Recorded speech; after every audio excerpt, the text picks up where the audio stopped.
I'm Gabe Lullo, and welcome to the Do Hard Things podcast. We're talking to go-to-market leaders and entrepreneurs who have conquered the challenges, the hustle, and the grind. Get ready for real talk, real insights, and no fluff. But the hardest thing in the world right now is not actually closing deals, it's actually getting somebody's attention. If you don't have that hook in that first 5 to 10 seconds, guess what? They're going to scroll to the next one. You need to go in and you need to make it sound like yourself. That's the biggest piece of the puzzle. And I promise you, we can all tell. The people that are trolls and the people that are haters never done the thing that you're doing. I love doing this podcast because I get a front row seat to some of the greatest minds in sales. Gone are the days of saying stay in your lane. When you're an executive leader and you're an enterprise-wide leader, there are no lanes. You've got to be partners. Curiosity is like when the type of questions you ask is sometimes the value that you bring. I need you to tell me when you're ready to buy or what you're ready to do. And I think it's changed so much into like adding more value. And if you're not doing that, then you're definitely going to come off as desperate. High pressure selling is like a dinosaur tactic at this point. No parent is like, oh, you should be a salesperson when you grow up, right? Everyone's like a doctor, lawyer, whatever crap. It's never salespeople. It's not your job to motivate people. It's your job to find motivated people. It's not cockiness. It's not arrogance. It's confidence knowing I know this and I know that I can help you. From where I started to where I am today is all because I learned how to sell. And there's too many people who have only been doing this for 5 freaking minutes. Sit down, close your mouth, actually go out there and get yourself beat up. Then come back and tell me if something is dead or not. That is exactly why I started this podcast, because right there, that's the epitome of doing hard things.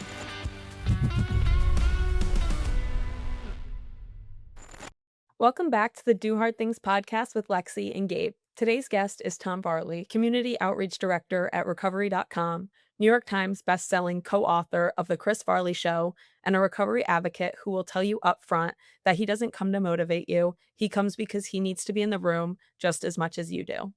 Tom grew up in Madison, Wisconsin, in an Irish family where drinking was how you handled anything uncomfortable.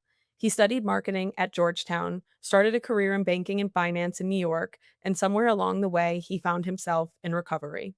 He spent 13 years running the Chris Farley Foundation, co-wrote a New York Times best-selling biography of his brother, and is now at Recovery.com, helping people find their way to treatment while doing his own healing in the process. He'll tell you the only place he has ever felt deep belonging is in a recovery room. Tom, welcome to the show. Welcome everyone back to the Do Hard Things podcast with Gabe and Lexi. Tom, we are so excited you're here. We just heard your bio from Lexi. Everyone knows who you are now, and we're really pumped to get into you, your story, and everything that you're doing. But how's it been going, man? I know you just said you were traveling a lot. How are things in your world? It's been going really well. I'm just kidding. What's about it was really boring. You know, like that's not Chris Farley's brother.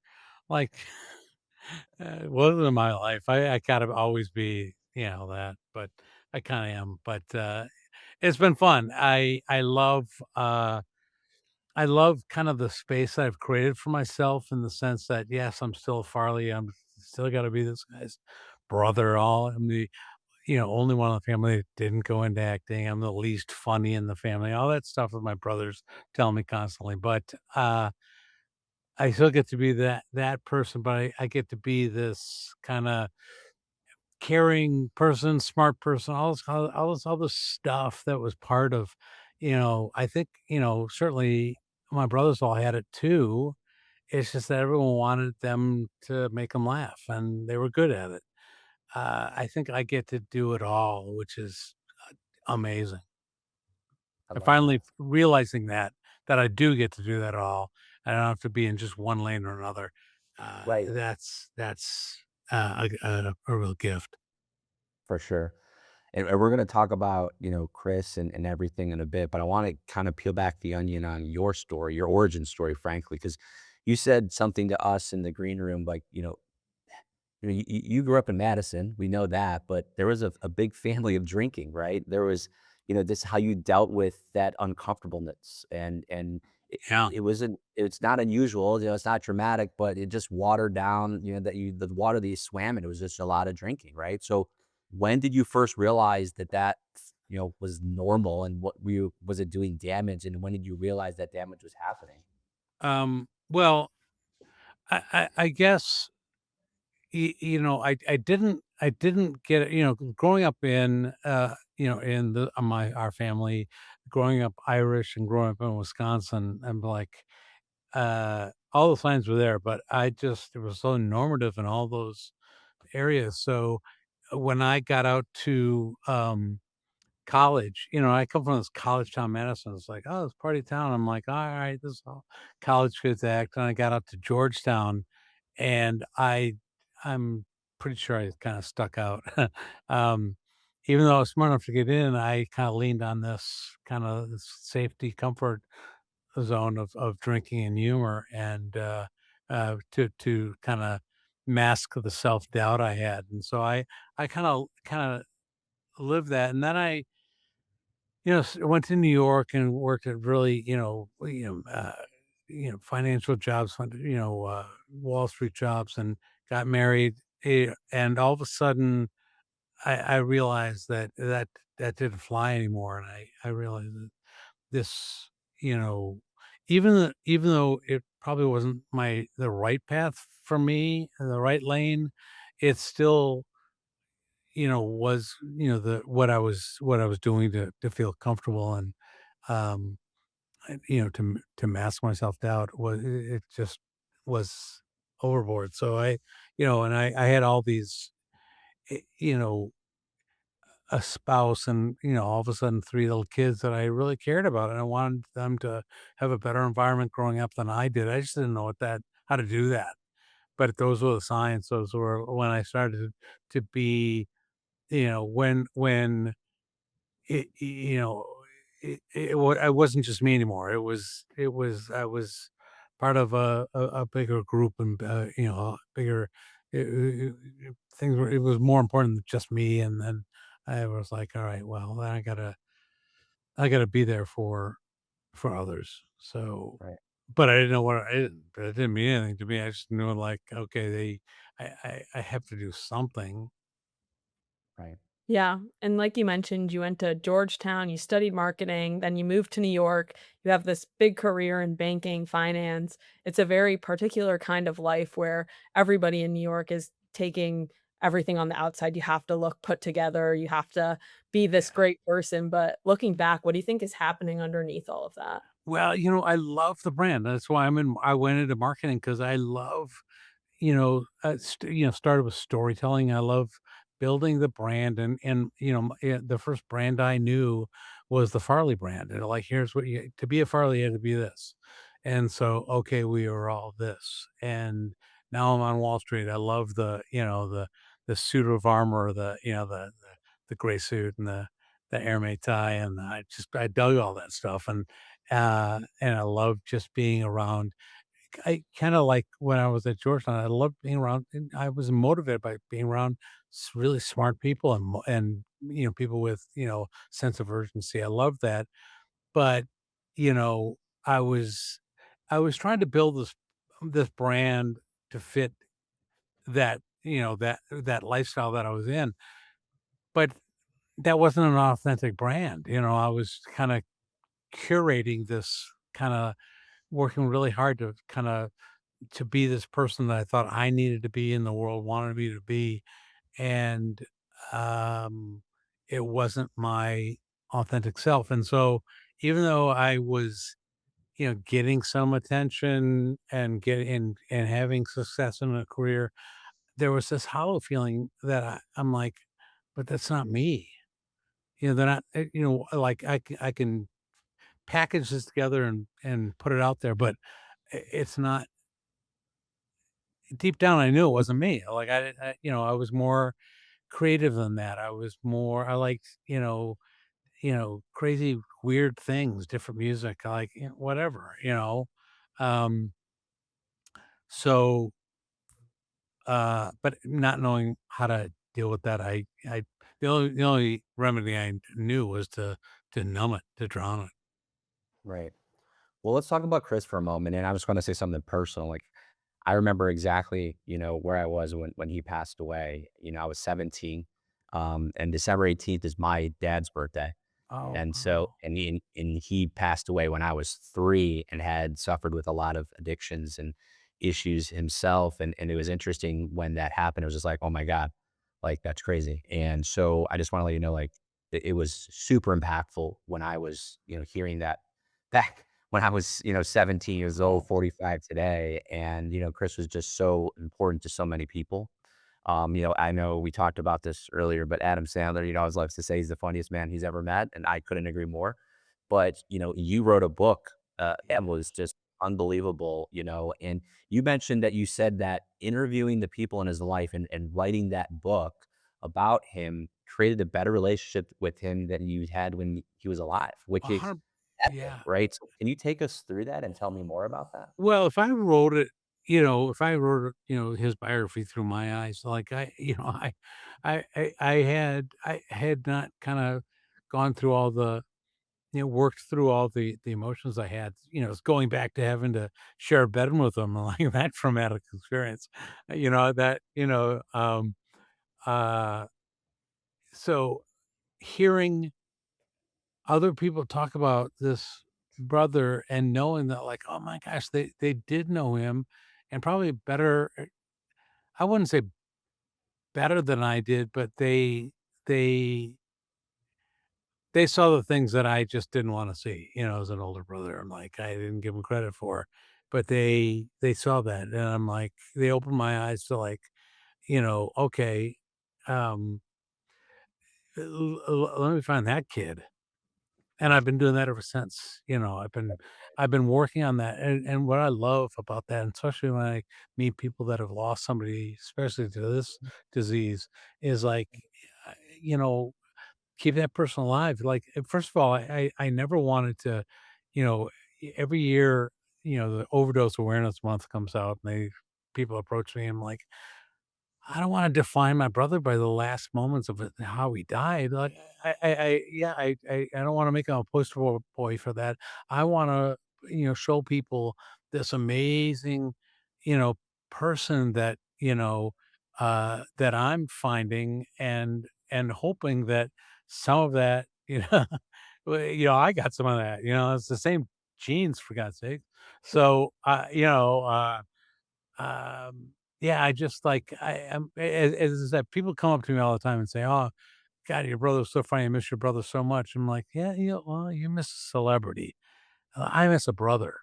And it's not the same thing, but once in a while you get close to it and you find somebody that really kind of gets that, and especially like his friends, yeah, in the industry. And I'm like, it's a great moment when we get to talk about that, Chris.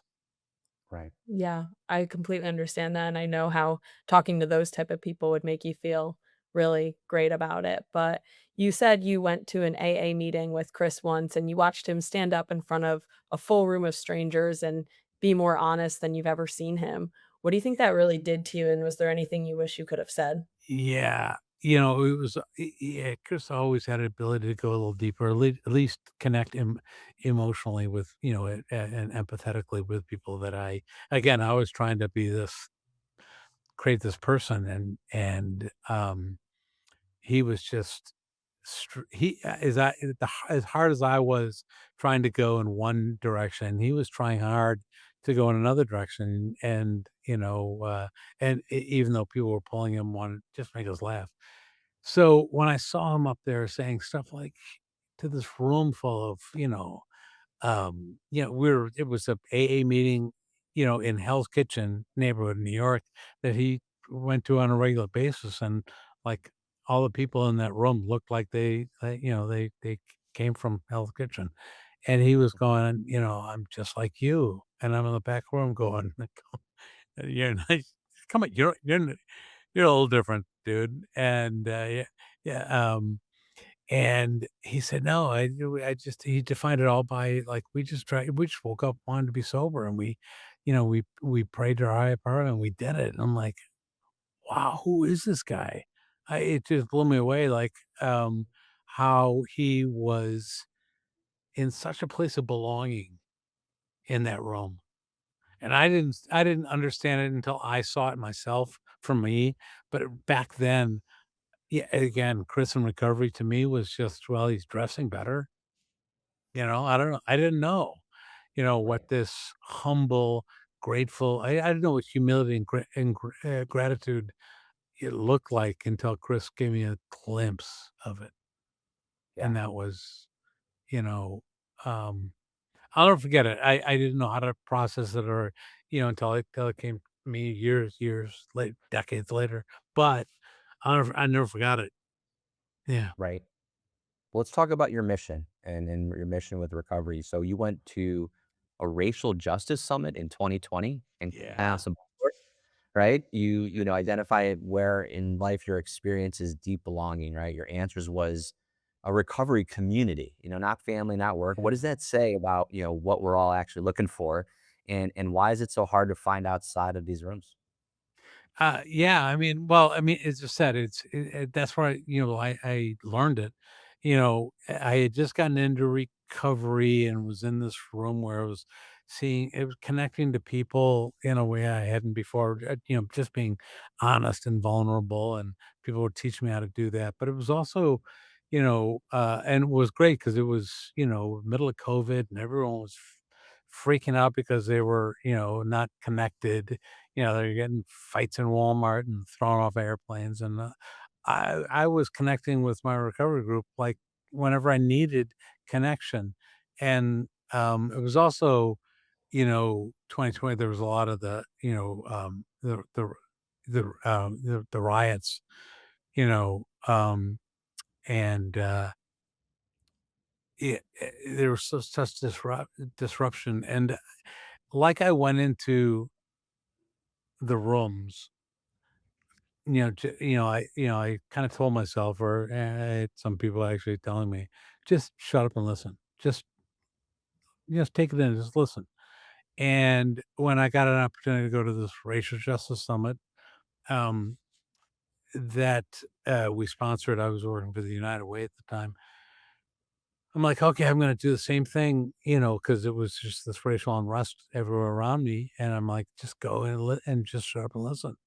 And I learned a lot, you know, in the racial justice kinda arena, but it was the last speaker that first day that sent someone with that homework, like, "Where do you find deep belonging?" And I knew where he was trying to get us to there are people in our communities that never get to feel that sense of belonging.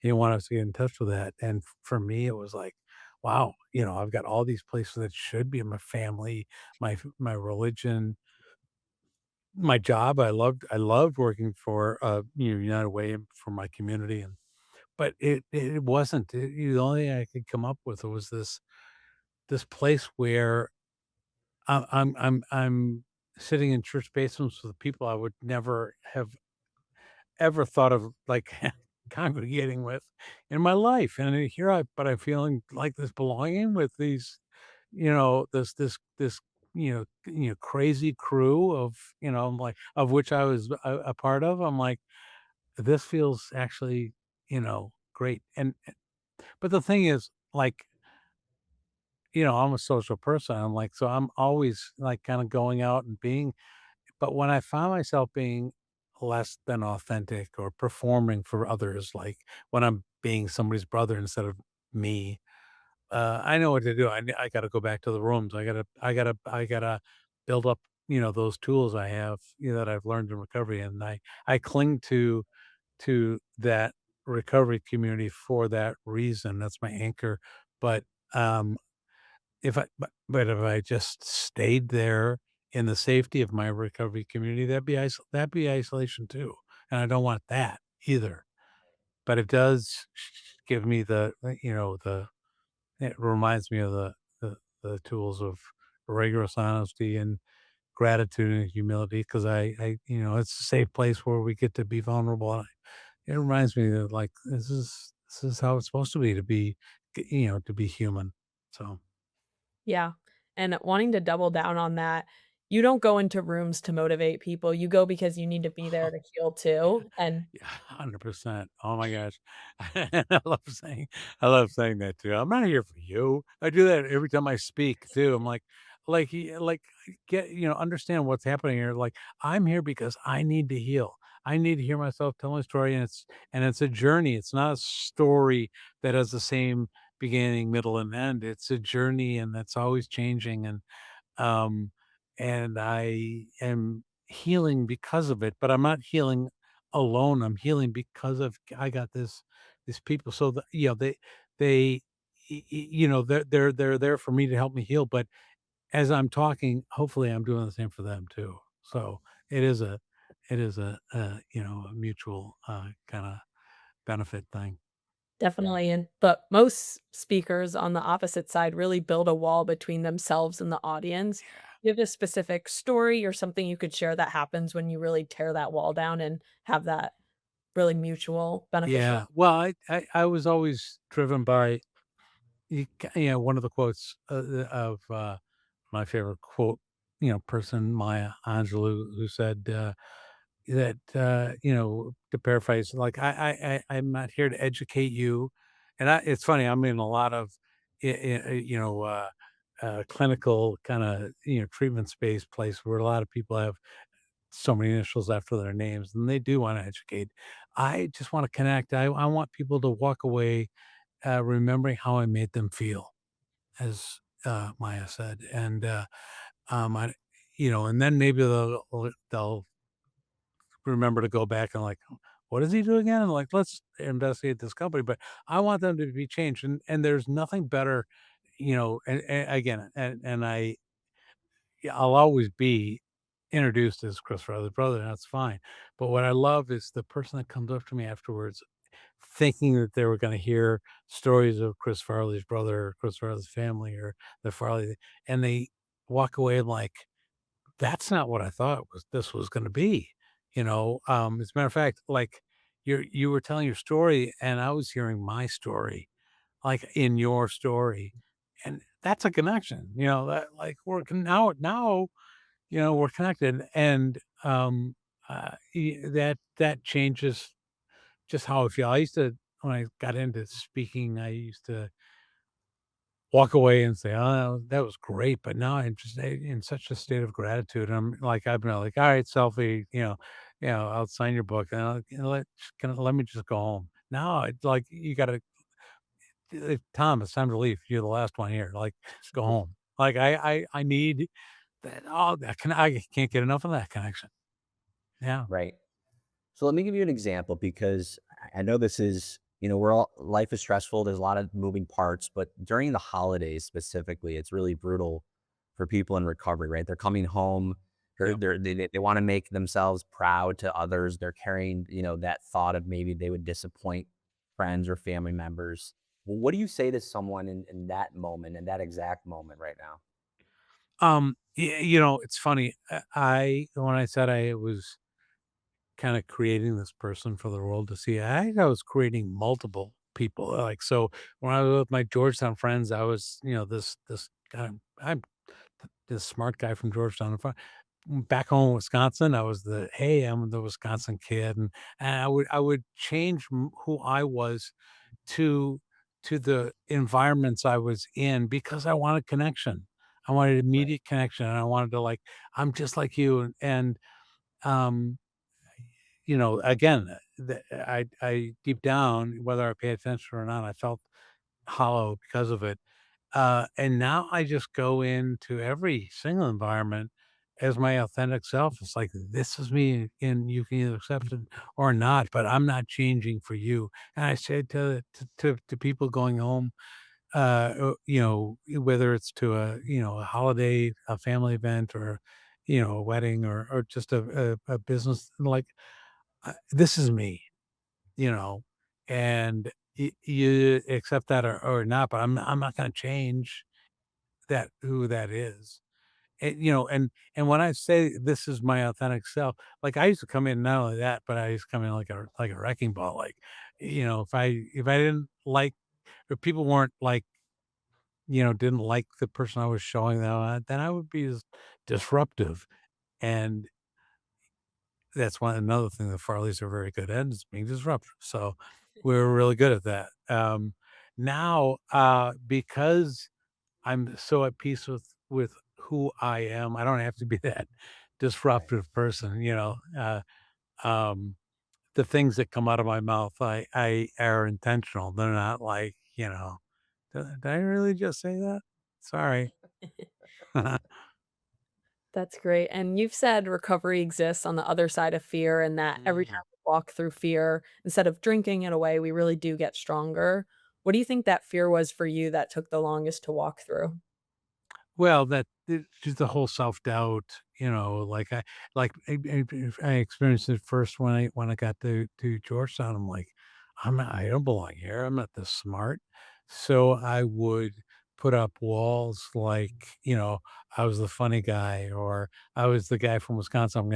I'm a professional drinker. I'm gonna show you how to do it. It's a very Wisconsin thing because well, because we are professionals. So, but that was my wall because, I doubted what was on one side of the wall, and, uh, there was just way too much fear to to be on the other side of that wall. So I put up just this, my coping mechanism was humor mostly, and, and drinking, and, what I found was, being a little bit of vulnerable, which is painful at first and hard, um, and fearful. It doesn't last long because all of a sudden, you know, people want to connect with that person you're showing. The person like I was like the biggest hurdle was what's if they don't like this person? What's if I don't like this person, my authentic self? And, that was the biggest fear is, like, I had to create something that was likable because that wasn't me. Couldn't be. How could it be me? I had to find out through a lot of vulnerability and higher power, whatever you wanna call it. It just and to break through that fear and to find out that, hey, this isn't such a bad person after all, you know? Right. Right. So let's talk about recovery.com. I mean, I love Yeah. the fact that you are, just doing the work, right? And you're sitting down with people, they're in the middle of their 30s, their 30 days, excuse me, they're scared and they're carrying a stigma, right? They're in the beginning stages of this and they're kind of unsure on how this even ends. So what do you say to them? Not the speech. What is it that you're actually saying to them? Yeah. I would, I just basically, I'm a storyteller. As I said, I need the analogy and things like that. I need it simple, Yeah. because I need things like clear. So, I basically said, like, recovery is like a gate. And you do all this work as you get up to it. Like, your family told you need to do this work, and your doctor has, you've gone through a couple of, tries at treatment and recovery, and like you do all the stuff you've researched, places to go, and you get up to that gate and you freeze. You freeze because your mind goes like, I know what's on the other side of that gate. It's this life of like, that's not fun, and I'm gonna lose all my friends, whatever it is. All these excuses, it paralyzes you. And what I tell Right. people is, do you know what's on the other side of that gate? It's the same thing that you're fearful of on this side too. Am I happier in recovery? Not necessarily. Have I all of a sudden relieved myself of financial anxiety and like no, I didn't win the lottery. Life is life. It's still going to be hard, and a lot of it means it's just it means you got to be comfortable being uncomfortable. But what you start to notice on that side when you get through that, when you lean into that fear, is that and you start to look at these little things that happen every day that you can be grateful for. Life gets better, and it was never getting better before. It may have had ups and downs, but it for the most time is flatline. Like, and you start to like little things, you know, you know, and not and you take the ego out of it, all of a sudden, all of a sudden, you take the ego out of stuff, and all of a sudden, the relationships that you have, like, you are grateful for. You're not, you know, mad or regretful or sad about, the depth or level of a relationship you're never gonna have anymore. Be thankful for what you do have. One example I give a lot, people ask me, I was asked on a podcast years ago, or an interview, a radio interview, somebody said, "Well, what's the difference between recovery and long-term recovery?" And I was pretty new in recovery. I'm like, "I don't know. I'm just in recovery." But if I have to answer that question, I'd answer it this way. When at that time I had been divorced about 10 years. And I said, when I got divorced and people ask me, why'd you get divorced? I'd say, oh, I got divorced because my wife wasn't supportive, wasn't respectful. She just was all in her own thing. And I was in that was my state of mind. You can imagine what kind of life that created for me and everyone around me, especially our kids. And then I got into recovery, and if somebody asked me that same question early in recovery, my answer was, well, if I'm honest, I wasn't very respectful and supportive either. And I thought that was I thought that was a good answer. I was taking responsibility for my stuff. But honestly, now if somebody asks me, "Oh, why did I get divorced all these years ago?"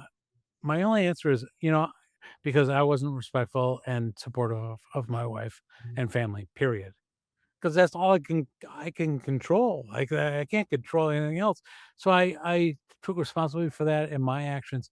And um my relationships, especially with my ex-wife, changed. We became friends like we were in college again.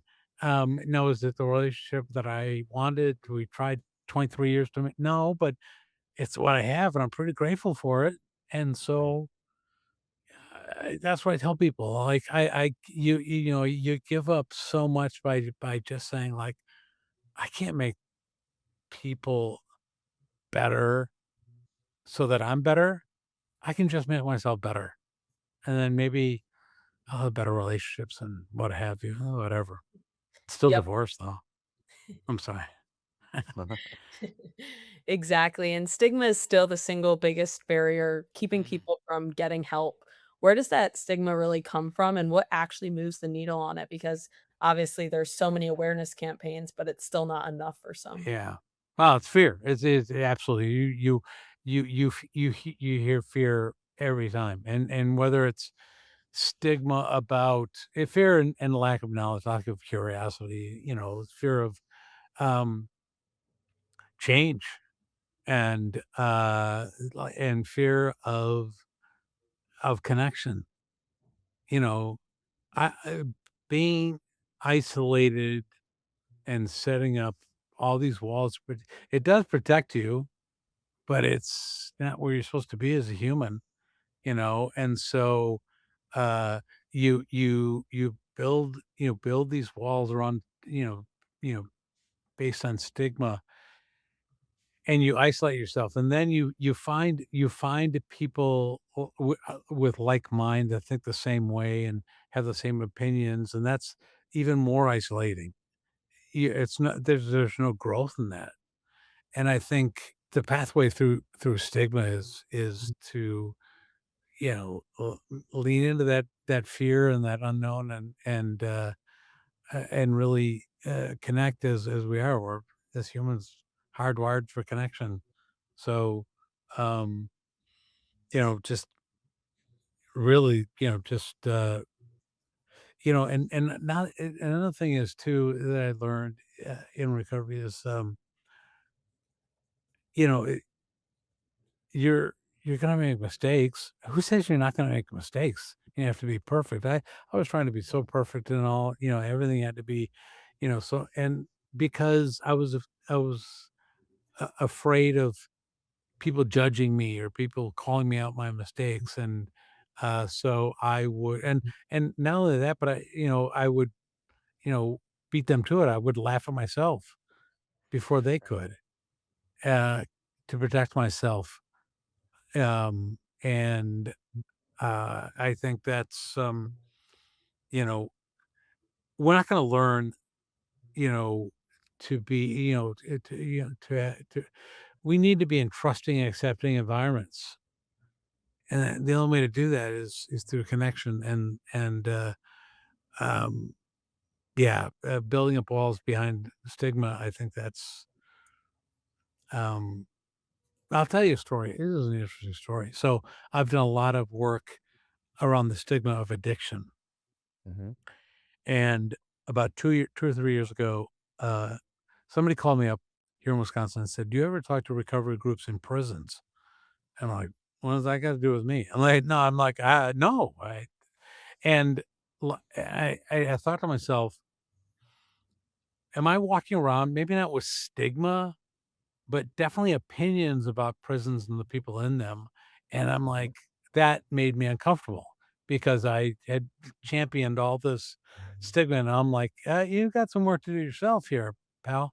And so I said yes, and I went, and did this tour of prisons, and I started connecting with these people, and really, as I said, I wasn't, I, I learned to be uncomfortable with those feelings of, as I said, maybe not stigma, but judgment, or like, you know, I needed to challenge my opinions on things. And, you know, if they hold, then good. You gotta, yeah, that was a good, well thought out opinion. But if somebody challenged you and, you know, pokes holes in that opinion, especially if it's you, if you have like, more knowledge, or, more questions, I'm like, then you got to really rethink that opinion. And I have learned to challenge myself that way. And I think uh, that's another way to break down judgments and stigmas, to um, challenge yourself. Right. So let's talk about, I mean, you've had insane exposure, like amazing, right? You've been featured on What do you Larry mean? King Live. Oh, yeah. Yeah, Fox News, The View, The People Magazine, USA Today. I mean, that's a lot of national exposure, but you've also said, a like or a share really doesn't mean much unless it leads to real human, moment. So how do you think about the difference between reach and impact? Yeah. Well, I'll be honest. I'll be, and a little vulnerable. So when I started the Chris Farley Foundation, it was all well intentioned. I wanted to, you know, I I wanted, especially with young adults and teens, I didn't want them to go down the same road Chris did, and so I used that platform to deliver that message. But you know, I was also driven by the fact of, like, I'm gonna show the world what a great marketer I am. I'm gonna build this brand, this Chris Farley Foundation brand, and show, like, my skills as this, brand builder. And I also wanted to, like, it was nice to have a little brother on, SNL and making movies, and I didn't wanna lose that. And so I kinda clung to that image of somebody's brother, and so I did that, and it didn't I was doing great work over here, but, like, it wasn't fulfilling, that attention I was getting when those early days doing, on Larry King and, all this kind of stuff. I'm like, I was still getting it because I was somebody's brother. And, um, now I'm doing it for the work I'm doing, and the messages I'm delivering, and it's me. It's not, it has nothing to do with Chris at all. It's just, he's just part of the story, but I'm helping people, and so that feels so much better. That's an honest, um, uh, that's being rigorously honest, and but again, all of it doesn't count if it, yeah, that human to human thing, it's just like everything else is a soundbite, you know. But when you look in somebody's eyes and see their pain or their joy, where do you get that online? You know? Right. You know? Yeah. And speaking about seeing that stuff online, you post about visiting treatment centers, sitting with people mid recovery, the most parts where people keep that behind closed doors. What made you decide to make that visible? And have you ever questioned whether or not sharing that personal stuff should be online? No, I think it, because what I learned early on is a statement that I say all the time, which is, we tell our stories because we do not heal in isolation. We need each other to tell our stories, and I think we're coming to a, if not past a tipping point where people are going to start telling their stories. It's amazing you're going to start seeing that in uh, the people that we revere, the celebrities, the sports stars, the politicians that are going to start to really be honest, telling their stories and living their truth. And all of a sudden, it's gonna be an amazing world when people start doing that. But it's for me, it starts in those rooms and that connection, that sense of belonging that I get when I'm doing that. I visited a couple months ago treatment center for active duty and veterans, have tried the VA and they needed something a little bit more, something different. And I'm sitting there with these guys and women, and I said, I didn't have veterans in my life. We didn't. We back in the Civil War, I found some letter that some ancestor that, like, paid somebody $300 to take his place, so that's who we are. So I'm here healing with these people and they're helping me heal. I and I said to him, like, "You know what? I won't I won't say thank you for your service." And then I paused to see what the reaction I got. I go, What I'd rather say is thank you for letting me connect with you and be with you and heal with you. Like, that is so much more important than what you did for the country.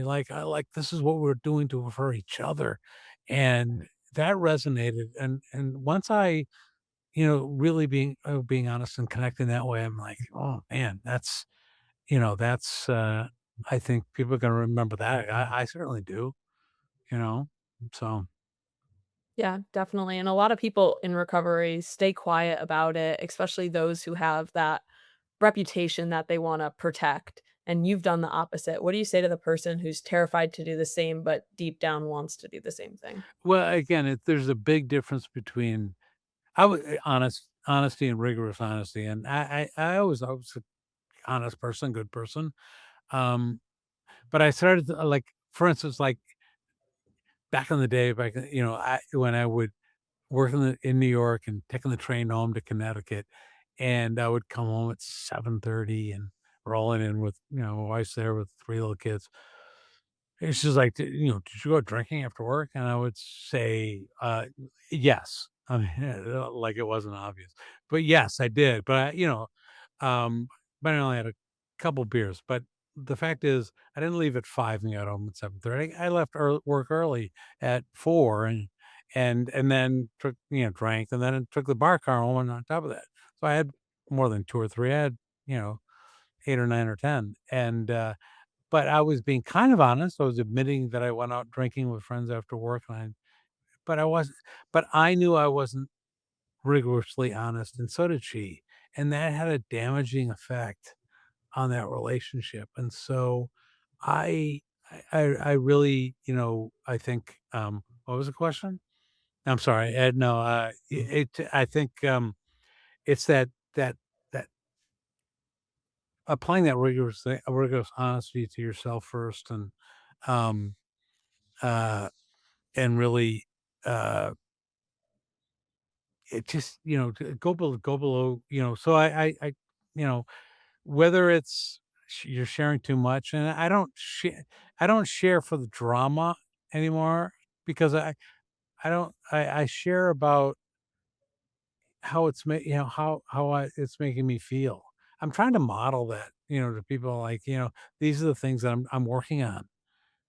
and inviting them to do the same, dig deeper. There's this thing in Wisconsin and the Midwest. It's a Midwest nice, and everyone's nice, but then below the surface, it's there's so much fear and judgment, and it gets ugly quick. But on the surface, everyone's nice, and I'm like, I expect you to be nice to me, but I can't connect unless we get through that. So the only way I know to do that is to model it and share. Like if you don't, I didn't know how to be vulnerable and grateful and rigorously honest and humble. So, but I'm, trying all the time to figure that out. And again, I gotta do it. I gotta do it openly. And if somebody calls me out or I hear, then I can adjust, right? I can't do it if it's just me figuring this out. I need help. I need help with everyone else, and I think everyone does too. And so I'm just a piece of the puzzle, hopefully. Absolutely. Tom, thank you so much for joining us on the show and sharing your story and being vulnerable and sharing the story about Chris so many times. And we're so excited to have you on the show for our audience. And speaking of our audience, who in our audience would be the right person to reach out to you? And also, what would be the best way for them to connect? I mean, what I say, like, especially somebody that, like you don't need to be told, that you need help. Like like you want to, your life uh isn't fun. Um, and so a lot of people I say are pushed into treatment and because their family tells them they've had an intervention, doctor have told them, and I love that our site is not only can you find where the best place for you is, but there's so much content of like other people sharing their stories and really I tell people like gain agency for yourself and ownership of whatever issues you have, um, because once you do, then you're gonna wanna like get better. Like, but as long as you're told to do something, you can always find an excuse not to. And so gain some ownership and some agency and man, when that happens, when all of a sudden you're in control, instead, you know, uh, standing up in front of everyone with no fear, like that's an amazing feeling. And the thing is, there's no way you believe it. I get it. Like I didn't believe I'd have this life either. You couldn't have sold it to me. Um, but I have it now, and every day, as I said, it gets better, and I'm like, boy. I really hate the people that say, "I've been in recovery since I was 20." I'm like, "How did you figure it out?" Like, so I hate you so much. Like, but, but on the same and honestly, I'm like, I'm glad I'm here now where I am because, and I don't look back with regret or, sadness. I'm just like, I wouldn't be here without being on that journey. You know, um, this is this is great. Yeah. Well, thank you again for sharing your story Yeah. and all the work that you do at recovery.com. It's amazing. Everyone in our audience, go out and reach out to Tom on LinkedIn and connect with him and what he does. It's epic. And again, thank you so much for keeping your brother's story alive for all of us as well. And we appreciate that. And for everyone listening, keep doing the hard things. And Lexi and I will see you on the next one. Thank you so much, Tom. Well, I appreciate it, and thank you for digging deep and making me dig deep. I love this was great. Thank you.